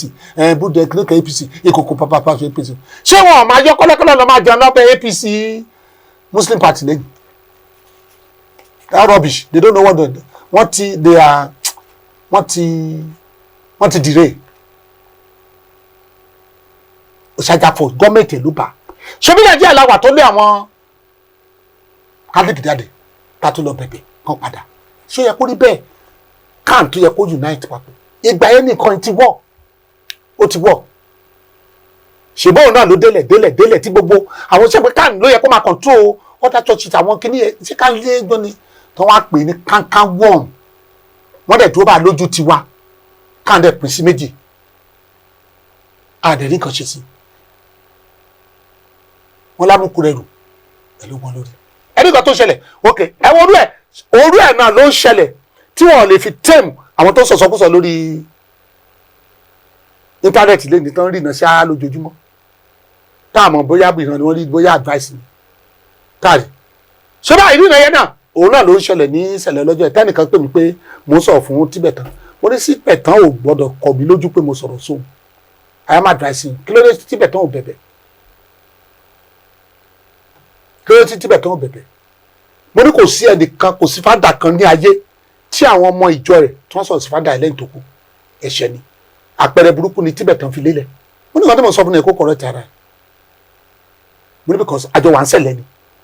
even though àwọn kan tó ń ṣẹlẹ̀ tèmi náà like ó wà bẹ́ẹ̀ tèmi ò sọ mo ti wo ṣẹlẹ̀ bó ṣe ń lọ dìgbà yẹn náà ṣe mọ̀ pé àìrọ̀gbà organize yẹ ló jẹ́ kí gbogbo nǹkan bá ok ẹ wo Sábọ̀dù ìyá Sábọ̀dù sọ̀rọ̀ kan nígbà kan ó ní kì í ṣe mo bí iná ló yẹ kán gbé síbẹ̀ àwọn kan sọ̀rọ̀ sí ìyá ìmọ̀ kan rẹ ni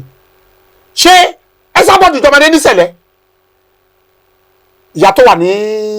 Yèbètù tó yẹ pé ó pẹ́ níbẹ̀ tó mọ̀ tó ṣe tó close mọ́ sọ̀fà Celestial Church of Christ is the fastest growing white garment church all over the world.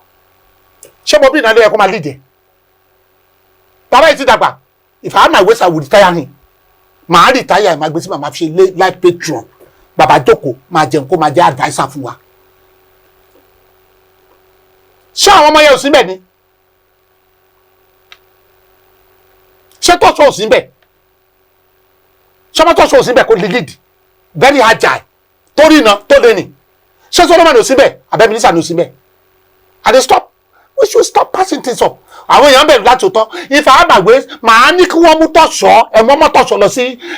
sí mẹ̀kọ. Ẹ jẹ́ kí gbogbo ọmọ sọ̀lẹ̀ gádà. Ẹ gbàdúrà lé lórí Ọlọ́run Ọ̀ṣọ́fà. Ìwọ tó gbé agbára wọ Ọ̀ṣọ́fà bàbá. Tó fi mú ìjọ ìdébi tó lé afẹ́kíjọ máa tàṣíwájú ẹ̀yìn bàbá. Ẹ gbé agbára yẹn gbé wọ́mọ̀ ẹ̀. Kọ́ gbé bẹ́ẹ̀ lọ́kọ́ máa lead ìdí o. Kọ́ gbé bàbá jùkú sílé. Wọ́n ní tọ́sọ̀ lọ́dọ̀ mi kọ́ máa sọ pé tọ́sọ̀ ló bribe mi kọ́ máa sọ pé tọ́sọ̀ ló bribe mi pé ó gbé owó òdì kan jáde kọ́ máa sọ. He is capable of leading it. Celestial tẹ́lẹ̀ yẹ gbogbo nǹkan tó ń ṣe níbẹ̀ ẹ̀mí ni. Ṣùgbọ́n nígbà tí tọ́sọ̀ bá ṣẹ̀ṣẹ̀ lọ síbi kan tá a ṣẹ̀ṣẹ̀ gbé tí dé mo bí iná bàbá ohun tí mo ń bọ̀ we don't need that. Kò ní ìdí ẹ̀. Nǹkan tó ń ṣẹlẹ̀ gan-an náà ní ṣẹlẹ̀ tó pa sílẹ̀ kú lọ ní ẹ̀dí sí. Ẹ tó bá sọ̀ lé ní wọn á máa lálẹ́ kí lè fẹ́ lálẹ́ mi fún mo wà lára yín mọ́ ni. But iye òtúmọ̀ pé mo ti kó lára yín ibi tí mo ti dìde kí n máa gbàdúrà kí bẹ́ẹ̀ bàjẹ́ because I so much love SBD Ọ̀ṣọ́fà kí n wá ní kí bẹ́ẹ̀ bàjẹ́ and then the reconciliation tó máa ń ṣe lókè tí ò sí àwọn ọmọ Ọ̀ṣọ́fà ọmọ pásọfà náà bẹ́ẹ̀ tí ò sọ ọmọ Ìbàdàn bẹ́ẹ̀ àti Ajálẹ̀kòkò fake ni kò lè dúró torí àwọn bàbá yẹn Bàdà Ajálẹ̀kòkò náà ń tẹ̀lé bàbá yìí tí àwọn bàbá yẹn fi òtítọ́ ọdún bàbá wa Ọ̀ṣọ́fà ni tí wọ́n dẹ̀ fọmọ àti àwọn wọn sílé wọ́n gbọ́dọ̀ unite ìṣẹ̀lẹ̀ kí kan jẹ́ kan òun náà fi sọ pé àwọn kan kó ẹ̀ ṣe níkú nígbà tẹ́ ẹ̀ dúró lórí ìlànà tí bàbá yẹn fi lélẹ̀ tó ṣẹlẹ̀ ń bẹ̀ náà ni Christianity kò ní ìkan mọ́ ṣègbè wọn ẹ̀rí bọ́n ṣe ń lálé Rótìmí Daniel tí Rótìmí Daniel bá dárúkọ ẹ̀ pé nǹkan tó ṣe ni kí ló dé tó lọ ṣàtúnṣe kó lọ bá Ọlọ́run ẹ̀ sọ tó bá dárúkọ mi máa lọ ṣàtúnṣe ni Olúwa mi ò pé o ẹni sọ nǹkan báyìí o dédé dàn kí n wá rí bí ọ̀tá àyù tẹ́lẹ̀ mi tí Rótìmí Daniel wá sínú ìjálẹ̀ inú wọn nígbà àbí kan pa ṣùgbọ́n ẹ Sábọ̀dù ṣe nǹkan náà tó ń sọ fún ọ ni pé n tẹ́ ń ṣe yìí ò dáa n tẹ́ ń ṣe yìí ò dáa àdéhùn Christian gbogbo àwọn tó wà ní Christian ìwádìí ẹlé wọn kúrò ń bẹ̀.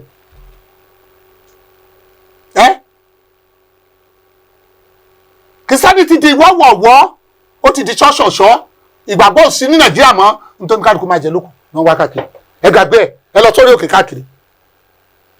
tẹ́lẹ̀ tó wá sọ pé ìgbàgbọ́ wà náà ẹ sọ pé wà lọ́wọ́ sọ pé ìgbàgbọ́ ò sí ní Nàìjíríà mọ́ ìgbádùn lókùn tán wá káàkiri ibi tí wọ́n ní amadi 1 million ibi tó ní kálukú tó gbé máa ṣe tán máa rí kan jẹ tán máa ṣàgbèrè sí pàṣẹ kan náà káàkiri ìgbàgbé jẹ wọ́n ti bàjẹ́ ṣé ẹgbọ́ ìwàásù ìròdúpọ̀ àdàmọ́ ẹgbẹ́ holiness message mọ́ ẹni bá takò wọ́n bẹ́ẹ̀ tó bá sọ́bẹ̀ sí wọn old school pastor ni ó ní kò níyì mọ́ kọ́lọ́run kó ṣàtúnṣe ìjọ rẹ̀ ni wọ́n ti bà nǹkan jẹ́ bó ṣe jẹ́ nu ẹ rí i pé there was a time let me give you this there was a time láyé Ọbásanjọ́ Senator David Davin nẹ́nẹ̀ ni ó lóun lọ sí ọ̀dọ̀ Ọbásanjọ́ lọ́jọ́ Sunday ó lóun bá bíṣọ̀bù tó lórúkọ Nàìjíríà ó ní why are you doing here ó ló sọ pé òun ní message fún ààrẹ ó ló sọ pé kí ló dé tó wà ní church kó preach fún àwọn ọmọ ìjọ ó ló sọ pé I was led lọ́jọ́ Sunday bishop nìyẹn ń tán dà nìyẹn ṣèbí bàbá Ọbásanjọ́ láwọn wà bàbá kúkú wà láyé ó lọ́jọ́ Monday ni àwọn bishop yẹ kó ra àwọn jọ wá sọ́dọ̀ ní fìlà inú òun dùn pé saint ló ń bá pàdé lẹ́yìn ó nígbà tó ń dá ni wọn pé kọ́ńtẹ̀ gbàdúrà fún ó ní business wọn bá wọn discuss business Nigerian bishops that's why Ọbásanjọ́ was calling them only Nigerian bishop they are pulpit economists bàbá ló sọ general fasa ni bàbá Ọbásanjọ́ ó ti kúrò láàrin wọn kò ṣe kí ni oníṣọ́ọ̀sì Abẹ́òkúta bẹ́ẹ̀ ó gba Ọbásanjọ́ ibi tí wọ́n bá nǹkan dé nìyẹn celebrity go ìrèdè dúró ìbá sẹ́jà náà ló sọ pé ìyẹn kan ní jọ́ọ̀tì nígbà kan ní àmúkànṣe àwọn ní can my foot you are a bloody idiot wọ́n ti díjà náà nǹkan àwọn ọmọ Ọlọ́run wọ́n ti lé wọn kúrò lọ́dọ̀ Jésù òun ni ò jẹ́ kí ni wọ́n ti fi àgbèrè panṣágà ìfẹ́kúfẹ́ owó wọ́n ti fi lé wọn àtọ́ ògùn ẹ lọ sí Èkìtì lẹ́nu Èkìtì ni wọ́n ti lọ ṣògùn àwọn bíṣọ̀bù Èkó wọn ìṣọwọ́ tẹ́ bá ń wá oògùn tó ń sàn nísìnyí ẹ lọ sáré àwọn aládùá ẹ já kó lórí ẹ̀ oògùn tí àwọn oníṣẹ́ ṣe fi ń jẹun àwọn ló fi ń jẹun sí tẹ́ bá ń wá oògùn gidi ẹ má wò lọ sọ́dọ̀ babaláwo ẹ lọ sọ́dọ̀ àwọn aládùá tó fi ń jẹun nìyẹn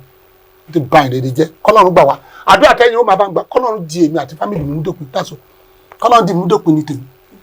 ní ìsọ̀rọ̀ wọn mọ́.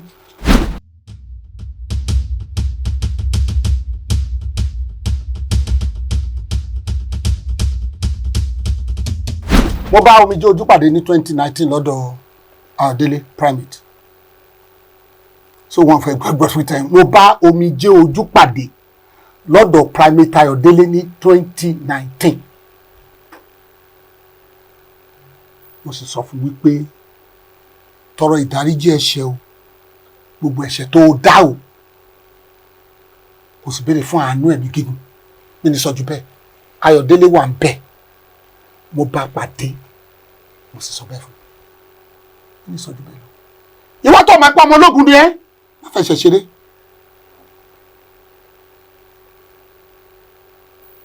ẹ̀ṣẹ̀ ló ń pa àwọn pípù yẹn dà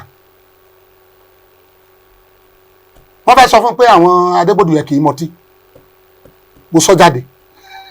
tó ní mo ti máa ń pàdé tì ṣé wọ́n sọ fún wọn ìmọ̀tí ìyá kan dédé yọkù bẹ́ẹ̀ yẹ mọ̀ pé kíní ni òtítọ́ tó ṣòro ó sọ lélẹ́yìí wọ́n ti pè wọ́n sí fúgàmù rí láti 90s mo bá wọn bí tí wọ́n ti ń gé bíà mo sì bá wọn sọ̀rọ̀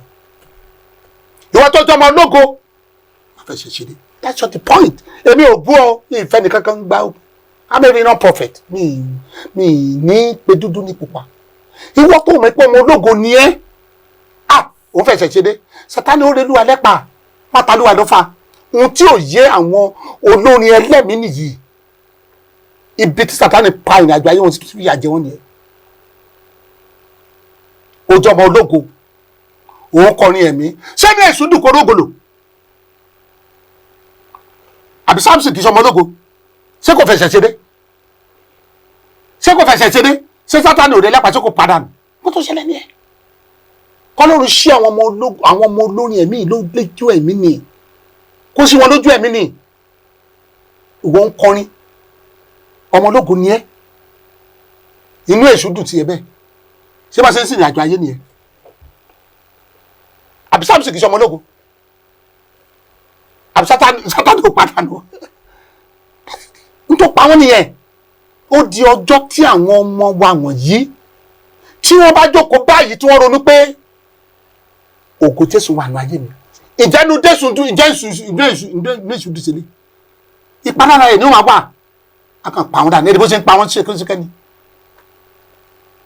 wọ́n tó ṣẹlẹ̀ yẹn kò sí kankan nígbà wọn bá yá wọn máa sọ pé ó lọ síbi kan àwọn rí ni wọn ta lọ́fà kí ọfà wo ni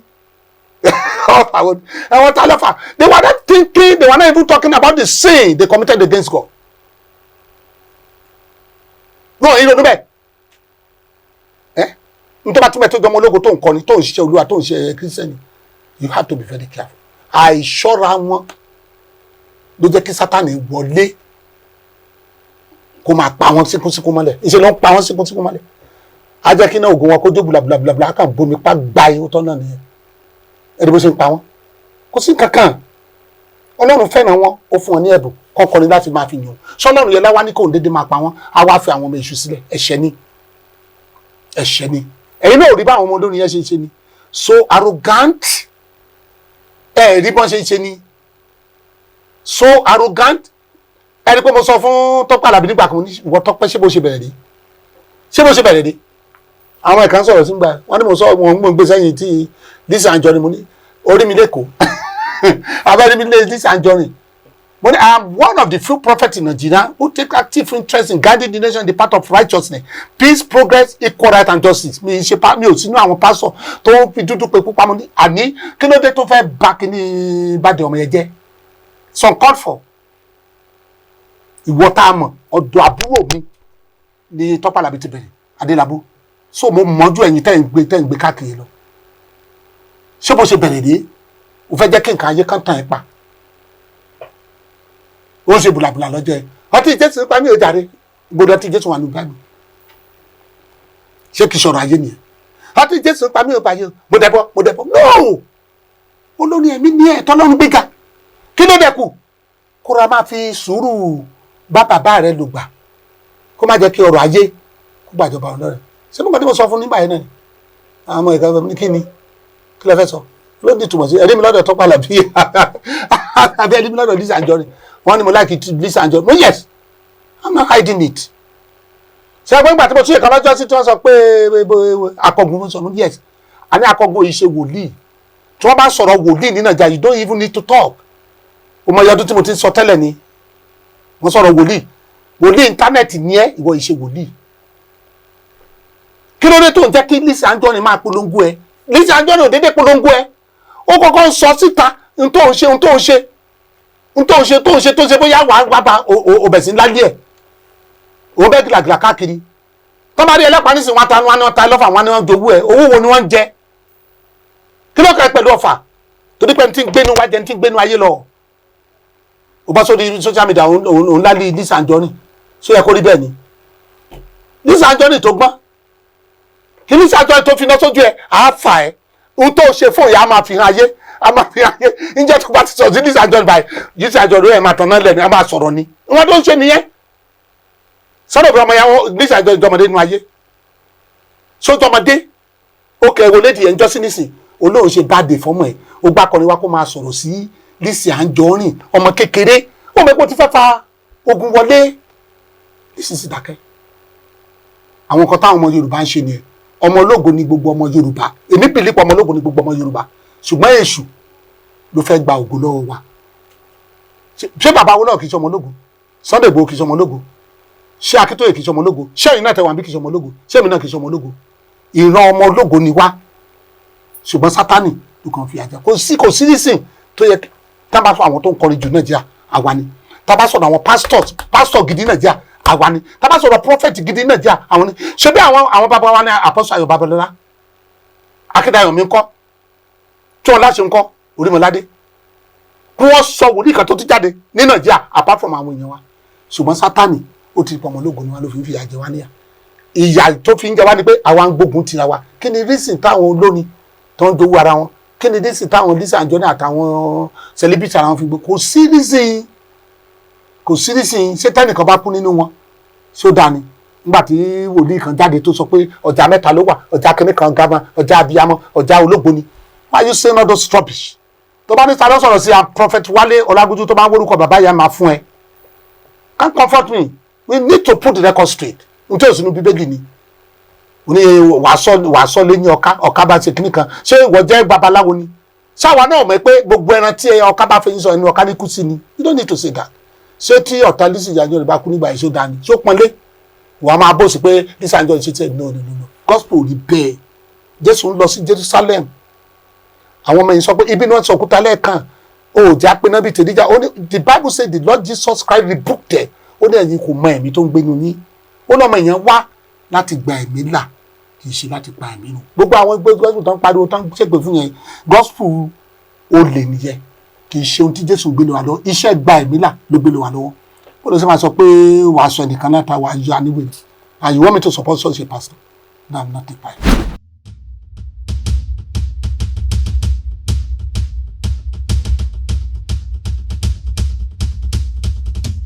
2012 13 14 mo ń sọ tẹ́lẹ̀ ẹ lọ wo prophecy mi ìgbà tí Chelsea tó gba champagne èmi sọ tẹ́lẹ̀ bọ́n nígbà mo wá rí pé àwọn ọmọ Nàìjíríà tó yẹ pé bẹ́lẹ̀ jáde báyìí wọ́n gbé bọ́ọ̀lù lórí èmi ra fàṣẹyìn ẹ̀yà sọ kí nìkan ọjà tó pọ̀ tí àwọn pastors Nàìjíríà bá ti ná òfo ní òbu ní ọjà tó pọ̀ tí gbogbo pastors Nàìjíríà bá ti ń lọ òfo ní èmi ní Professor Ayọ̀délé nígbà yẹn sẹ́ni pé mo ti kọ́ sọ wọn mi kúrò sí Ayọ̀délé mo mọ Ayọ̀délé dáadáa but nowadays mo sọ clearly mi dey regret pé his way of prophecy the way he prophesies is very primitive for my liking very primitive for my liking nítorí wípé ìkan lára àwọn wòlíì gbòógì Nàìjíríà ní bàbá yẹn nobody can take that one from me lẹ́yìn Ọlábáyọ̀ bàbá yẹn ló kàn àwọn làwọn ń sọ wípé ó yẹ kárí káwọn tó ń bọ̀ lẹ́yìn rí bí àríkọ́ṣe bọ̀ nígbà tó ti sọ̀rọ̀ àdé parrot lórí social media lẹ́nu ojoojúmọ́ lórí iná sí àrínà sí ku àrínà sí yẹ àrínà sí kòtè I don't know no it's not the best ó máa jẹ́ káwọn èèyàn sọ̀rọ̀ òdì sí orúkọ Ọlọ́run wa that's just the only thing Chelsea lèmi to the core Chelsea ní èmi to the core and I have by reason àwọn mẹ́ta ló wà boy kan wà lọ́dọ̀ mi wọ́n jẹ́ mẹ́rin so àwọn mẹ́ta wà ní Barcelona that was then nígbà tí wọ́n fẹ́ gba champagne àwọn méjì wà nígbà tó yá wọ́n mú last month wọ́n mú kúrò ní Chelsea wọ́n mú lọ sí Barca wọ́n máa bẹ ariwo wà nínú ilé tán máa ń jà pé Barca lana Chelsea lana Chelsea wọlé lọ Chelsea ọmọ mi second bọ̀ wá bá mi dáàdi kí n gbà ń wò yẹ máa kẹ́ kí n gbà ń wò a máa sunkún a máa ka ogun ló fẹ́ délé mo bá gbé second bọ̀ mi tó gbà ní Chelsea mọ́ra Barca yìí o mo lé ẹ wọlé mo gbá ẹ wọlé Chelsea ó yá go and get the champagne for me gbogbo àwọn aládùúgbò sí mi Chelsea ó yá go there go and get me the champagne ó sì gbà ibi tí mo ti di Chelsea ṣé o Chelsea mi tó ti kọ ìgbà tó ń lọ fún kínní wọ́ọ̀ kínní ẹ̀ lọ́dọ̀ wọ́n pè mí àwọn ọmọ mi pè mí pé dáàdi o underdog ní Chelsea o Chelsea náà tí o Chelsea gbọ́dọ̀ wà mí Chelsea go and get me the cup ó tán ní so gbogbo èèyàn mọ̀ pé Chelsea ni ní àyíká tàbí so blue ni mí ṣe pé blue ni aṣọ wòlíì lọ́rùn ìdílé ọjọ́ Chelsea ni ṣùgbọ́n mi wà ní ìgbésí tí wọ́n sọ pé káwọn ọmọ jẹ lọ́wọ́ no I don't do that I don't do that but nínú ọkàn tèmi dọ́gba kan mọ̀ pé Chelsea ni mí mi kẹ́lẹ́ òbí mọ̀ wọ́n mọ̀ mí tó pé wọ́n máa ń pè mí báyìí máa pè fún so Chelsea ni èmi ìṣe gọ́nà o torí ìbọn àwọn yẹn ń gbé kiri mi dẹ̀ kì í ṣe red devil èmi ìbá red devil ṣe mi láìkì wọn red devil ṣé n tó dáa ni gọ́nà kọ́ máa pààyàn lọ so blue aṣọ wòlíì ni so I am Chelsea to the core Chelsea ni mi ṣùgbọ́n kì í wá ṣe kókó àdọ́jọ́ tí Chelsea bá fẹ́ gbábọ̀ kí n lọ sí house wọn ṣùgbọ́n nígbà tó bá dé peak kan táwọn ọmọ yẹn rí pé yes àwọn fẹ́ wọn máa wá bá mi and they pray for so Chelsea ni mi so ọmọ Chelsea tó wá fẹ́ pè mí kan pè mí Chelsea ni mi Chelsea ni mi no doubt everybody knows that.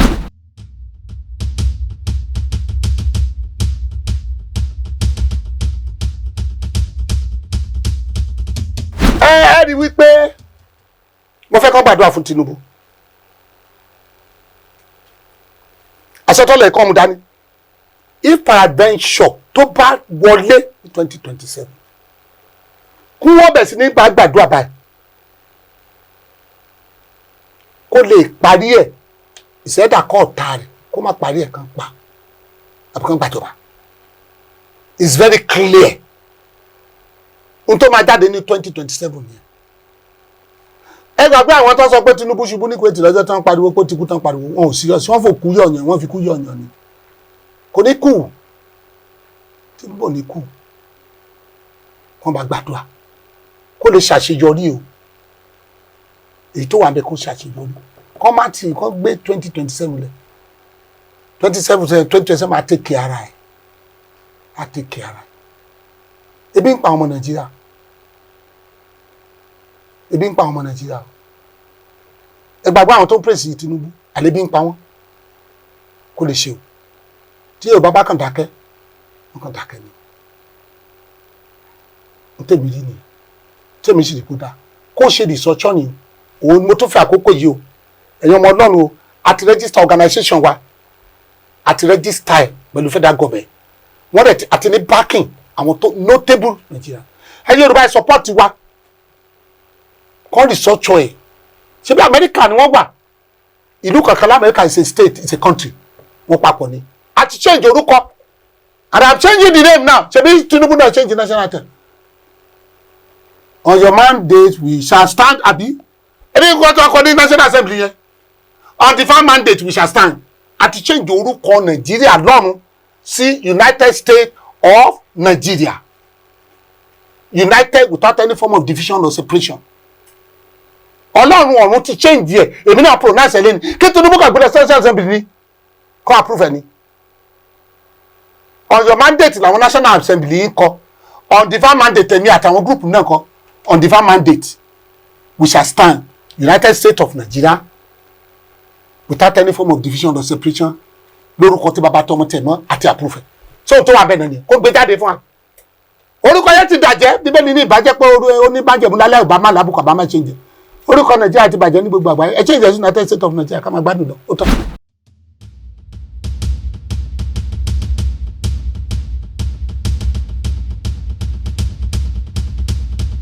08023263603